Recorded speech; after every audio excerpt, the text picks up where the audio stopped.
Assalamualaikum warahmatullahi wabarakatuh. Alhamdulillahi rabbil alamin wa bihi nasta'in umurud dunya waddin. Rabbi shrah li sadri wa yassir li amri wahlul 'uqdatam min lisani yafqahu qawli. Alhamdulillah, syukur kita kehadrat Ilahi yang mana kita dapat bersua sekali lagi pada bulan Ramadan ini. Pada bulan Ramadan yang mulia ini, marilah sama-sama kita dengarkan tazkirah subuh yang ringkas yang akan saya sampaikan, iaitu himpunan tazkirah dan kisah teladan yang bertajuk Jibril alaihi salam menguji Nabi Ibrahim alaihi salam. Apabila Allah mengangkat Nabi Ibrahim alaihi salam sebagai kekasihnya, berkata para malaikat, sesungguhnya Ibrahim itu ada anak, isteri dan harta benda. Sudah semestinya dia sendiri akan sibuk dengan hal-hal itu daripada mengingatimu. Allah SWT berfirman, janganlah kamu memandang hamba-Ku dari segi kekayaannya, tetapi pandanglah pada hati dan amalnya. Kalau kamu mahu mencubanya, pergilah kamu kepadanya. Turunlah malaikat Jibril alaihi salam dalam berbentuk manusia, lalu datang kepada Nabi Ibrahim alaihi salam. Katanya, milik siapakah kambing yang banyak itu? Waktu itu Nabi Ibrahim alaihi salam sedang mengembala kambingnya bersama 12,000 ekor serigala buruan. Bayangkanlah betapa banyaknya kambing Nabi Ibrahim alaihi salam. Jawab Nabi Ibrahim AS, semuanya milik Allah, tetapi sekarang ia di tanganku. Bolehkah kamu berikan seekor kepadaku sebagai hadiah? Tanya Jibril AS. Jawab Nabi Ibrahim AS, berzikirlah kepada Allah, ambil 1/3 daripadanya. Jibril pun berzikir. Tambah Nabi Ibrahim AS, berzikirlah untuk kali ketiga dan 4 dan katakan dirimu itu hamba. Dengan itu kamu boleh ambil kesemua kambing ini berserta dengan pengembala serigala buruan sekali. Allah pun berfirman, wahai Jibril, bagaimana dengan kekasihku? Jawab Jibril AS, Ibrahim adalah sebaik-baik kekasih. Jibril lalu menunjukkan rupanya yang asal dan berkata, aku tidak perlukan kambing ini. Sebenarnya aku hendak menguji kamu sahaja. Jawab Ibrahim AS, aku adalah kekasih Allah. Tidak akan aku ambil semula apa yang telah aku berikan. Lalu Allah menurunkan wahyu kepada Nabi Ibrahim AS agar kambing itu dijual dan wangnya yang diperolehi itu hendaklah diwakafkan.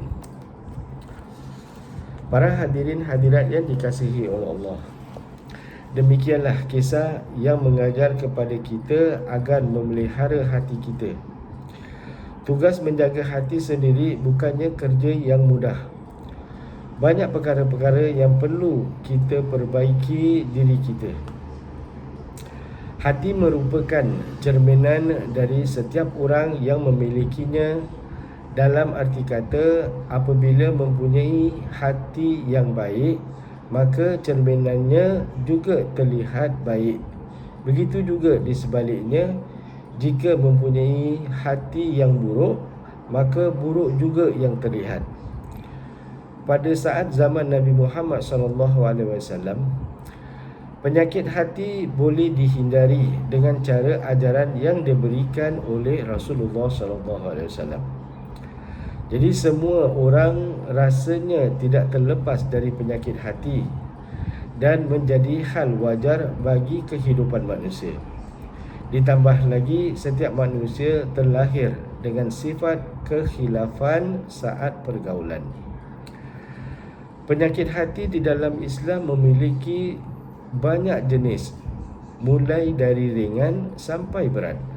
Dengan jenis penyakit hati yang berat dalam Islam akan membuat pelaku boleh memiliki dosa besar sampai dosa yang tidak terampun oleh Allah Subhanahu wa taala. Salah satu contoh dari penyakit hati menurut Islam adalah syirik. Berikut ini ada beberapa sabda Rasulullah sallallahu alaihi wasallam mengenai cara menjaga hati yang benar. Di antaranya, pertama, hendaklah kita bermuhasabah diri. Akan lebih baik jika sebelum mulai menyalahkan orang lain, terlebih dahulu kita lihat pada diri sendiri. Dengan memeriksa diri sendiri, kita mungkin boleh menemukan kenapa seseorang bersikap seperti demikian, dan mungkin saja kita sudah pernah berbuat kesalahan pada orang tersebut. Yang kedua, jauhkan diri dari sikap iri dan dengki. Iri dan juga dengki menjadi ruang untuk syaitan agar boleh masuk ke dalam hati manusia. Angan yang terlalu berlebihan akan membuat seseorang itu menjadi buta dan tuli. Jika angan tersebut tidak dilandasi dengan agama, maka seseorang itu akan melakukan berbagai cara untuk mewujudkan angan tersebut. Sifat ini boleh timbul dari kecintaan seseorang akan kehormatan material dan juga pujian, dan manusia tidak akan hidup dengan tenang apabila mempunyai sikap yang seperti ini. Rasulullah SAW bersabda, tidak boleh dengki kecuali kepada dua orang, iaitu orang yang diberi harta oleh Allah SWT, kemudian membelanjakannya di jalan yang benar, dan orang yang diberi hikmah oleh Allah SWT, kemudian memutuskan persoalan dengannya dan mengajarkannya. Hadis diriwayatkan hadis Bukhari. Yang ketiga, jauhkan dari sifat keras hati dan amarah. Marah yang terjadi dari hati manusia terkadang membuat seseorang boleh melakukan tindakan tanpa membuat pertimbangan akal. Apabila akal sudah melemah, maka yang tersisa hanyalah hawa nafsu, dan syaitan akan bebas melancarkan aksinya, kemudian mempermainkan manusia. Ibnu Qudamah dalam Minhajul Qasidin berkata, jika iblis pernah berucap, jika manusia keras hati, maka kami akan membaliknya sebagai anak kecil yang membalikkan bola. Yang keempat, berbanyak sifat memaafkan. Allah Subhanahu wa taala berfirman yang bermaksud, jadilah engkau pemaaf dan suruhlah orang mengerjakan yang ma'ruf, serta berpalinglah dari orang-orang yang bodoh. Surah Al-A'raf ayat 199. Allah Subhanahu wa taala adalah Maha Pemaaf pada hamba-Nya dan tidak peduli seberapa dalam dosa tersebut. Apabila hamba-Nya melakukan taubat dengan sungguh-sungguh, maka Allah Subhanahu wa taala akan membukakan pintu maaf selebar-lebarnya. Sebagai seorang manusia, kita tidak boleh sombong dan tidak mahu memaafkan kesalahan orang lain sebelum orang tersebut meminta maaf. Rasulullah SAW bersabda, bertakwalah kepada Allah di mana engkau berada. Tindaklanjutilah kesalahan dengan kebaikan. Nescaya kebaikan tersebut menghapus kesalahan tersebut. Dan bergaullah dengan manusia lain dengan akhlak yang baik. Hadis diriwayatkan oleh Hakim dan At-Tirmizi. Yang kelima, husnuzon. Allah SWT berfirman, hai orang-orang beriman, jauhilah kebanyakan dari prasangka.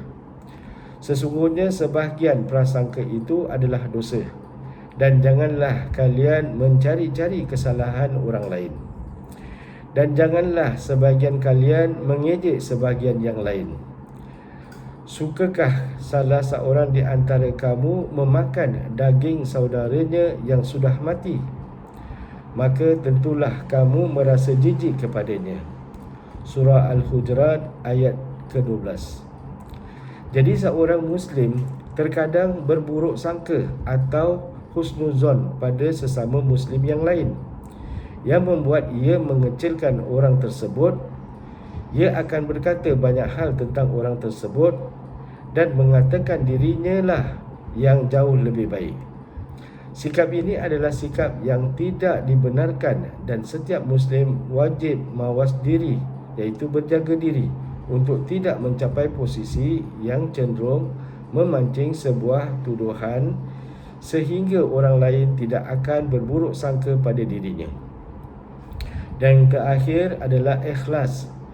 Jika dilihat, ikhlas adalah kata yang sederhana dan terdengar ringan untuk dikatakan. Akan tetapi, ikhlas menjadi hal sulit untuk dilaksanakan.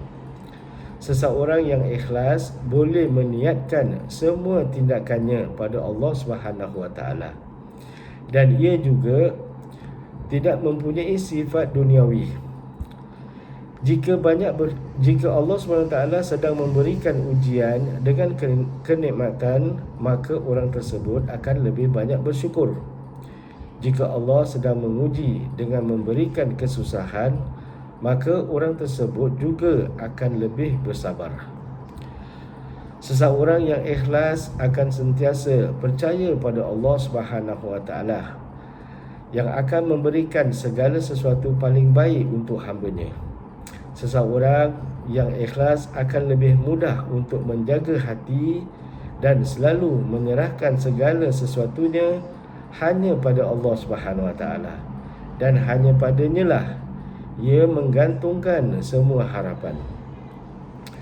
Memaafkan juga menjadi bentuk cinta tertinggi yang akan mengarahkan seseorang saat sedang tersakiti hatinya oleh orang lain. Akan tetapi, meskipun luka hati tersebut sangat kecil atau sebaliknya yang ini sangat besar, maka sudah selayaknya kita tidak berbahagia sebelum boleh memaafkan orang tersebut. Wallahu a'lam bishawab. Sampai di sini saja. Dalam bulan Ramadan ini, ingin saya mengambil kesempatan, marilah sama-sama kita membaca doa berikut. Allahumma innaka afun tuhibbul afwa fa'fu anna. Allahumma innaka afun tuhibbul afwa fa'fu anna.